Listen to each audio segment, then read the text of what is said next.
మీ business ఏదైనా మీ ఊర్లో promotion చేయాలంటే అది సుమన్ టీవీతోనే సాధ్యం. ఇప్పుడే సంప్రదించండి.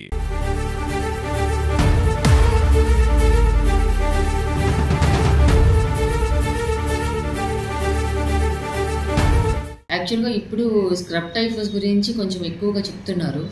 స్క్రబ్ టైఫస్ వచ్చేసి మా మెయిన్ కంప్లైంట్స్ వచ్చి fever with cold, cough, joint pains ఎక్కువగా ఉంటుంది. అంటే ఎక్కువ కీళ్ళ నొప్పులు అవన్నీ ఉంటుంది. ఫీవర్ హై గ్రేడ్ ఫీవర్ ఉంటుంది.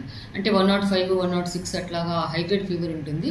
థ్రోట్ పెయిన్ కానీ, ఆర్థరైటిస్ అంటే పాలిఆర్థరైటిస్ అంటారు. జాయింట్ పెయిన్ సివియర్‌గా ఉండేది. కడుపు నొప్పి రావడం కానీ, వామిటింగ్స్ ఇలాంటివి కొన్ని ఉంటాయి. కానీ మెయిన్ వచ్చేసి ఫ్లైస్ వల్ల అంటే ఈగల వల్ల కానీ దీనివల్ల వచ్చే ఛాన్సెస్ ఉంటుంది.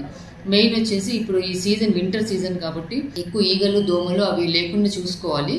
ఈగల వల్ల అంటే మెయిన్ ఇప్పుడు పెట్స్ ఉంటాయి కదా, డాగ్స్ కానీ, తర్వాత ఈ పందులు కానీ, ఇలాంటి కొన్ని డాగ్స్, క్యాట్స్ కానీ ఆ పెట్స్ ద్వారా కూడా ఈగలు ఎక్కువ వాళ్ళే ఛాన్సెస్ ఉంటాయి. ఒకటి మీద ఒకటి వెళ్ళడం కానీ ఇట్లాంటివి. కాబట్టి పరిసరాలను శుభ్రంగా ఉంచుకోవాలి. మెయిన్ వచ్చేసి మనము దోమలు లేకుండా అవి చూసుకోవాలి. పరిసరాలను ఎంత క్లీన్గా ఉంచుకుంటే అంత బాగా మనకి స్క్రబ్ టైఫస్ బారి నుంచి తగ్గించుకోవచ్చు. సిమ్టమ్స్ వచ్చేసి ఇవన్నీ ఉంటే తర్వాత ర్యాష్ ఉంటుంది. బాడీ మీద కూడా ర్యాష్ వచ్చే ఛాన్సెస్ ఉంటుంది. ఫీవర్, హై గ్రేడ్ ఫీవర్ కూడా ఉంటుంది. దీనికి వచ్చి ఇప్పుడు ట్రీట్మెంట్ ఇన్వెస్టిగేషన్స్ కూడా ఉన్నాయి. ఎలిసా టెస్ట్ అని చేస్తున్నారు. ఎవరైనా పేషెంట్స్కి ఏమైనా ప్రాబ్లం ఉండి ఫీవర్ ఇట్లా హై గ్రేడ్ ఉంటే వెంటనే డాక్టర్ని చూపించుకోవాలి. ఏదో సింపుల్ ఫీవర్ అనేసి యాంటీబయాటిక్స్ వాడేస్తూ ఉంటారు. వాళ్ళ ఇష్ట ప్రకారం యాంటీబయాటిక్స్ వాడేస్తూ ఉంటారు.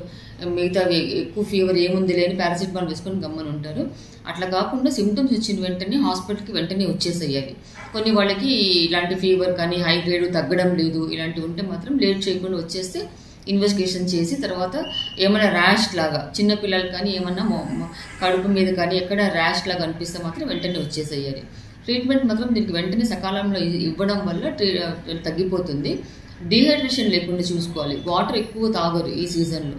ఎక్కువ హాట్ వాటర్ ఇలాంటివి కొంచెం బాయిల్ చేసి బయట నీళ్లు కాకుండా మనం ఇంట్లోనే నీళ్లు బాగా ఉడకపెట్టి చల్లగా చేసిన హాట్ వాటర్ చేసుకొని తాగితే మంచిది. తర్వాత వచ్చి మంచి ఫుడ్ కూడా అంటే ఇంట్లో మనం హోమ్ మేడ్ ఫుడ్ తీసుకుంటే మంచిది.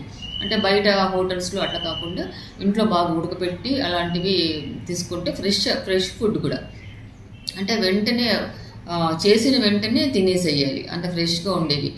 ఫ్రిడ్జ్లో పెట్టేది కానీ బయట ఎక్కడైనా ప్యాక్డ్ ఫుడ్స్ ఇలాంటివి కాకుండా ఫ్రెష్గా ఐటమ్స్ కూడా తినడం వల్ల కూడా డిహైడ్రేషన్ ఈ ఫీవర్ కూడా తగ్గే ఛాన్సెస్ ఉంటుంది. స్క్రబ్ టైఫస్ వల్ల భయపడాల్సిన పనేమి లేదు.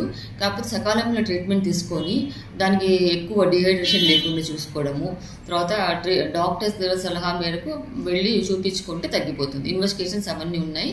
మన చిత్తూరు డిస్టిక్లో మన డిహెచ్ డిస్టిక్ హాస్పిటల్ మాత్రం ఇంతవరకు ఏది నమోదు కాలేదు.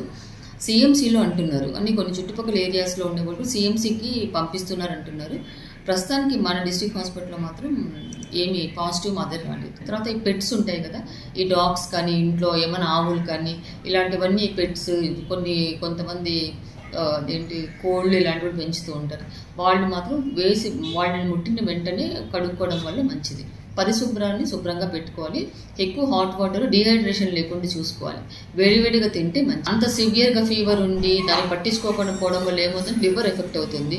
లివరు, కిడ్నీ ఫెయిల్ కూడా వెళ్తారు. ఎందుకంటే మనం సకాలంలో ట్రీట్మెంట్ తీసుకుంటే తగ్గిపోతుంది.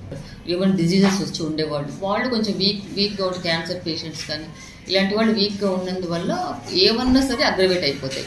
ఏ జ్వరం వచ్చినా నాట్ ఓన్లీ స్క్రబ్ టైఫస్ ఏది వచ్చినా కూడా ఎక్కువ అయిపోతుంది. దానివల్ల లంగ్ ఎఫెక్ట్ ఇవన్నీ వస్తాయి.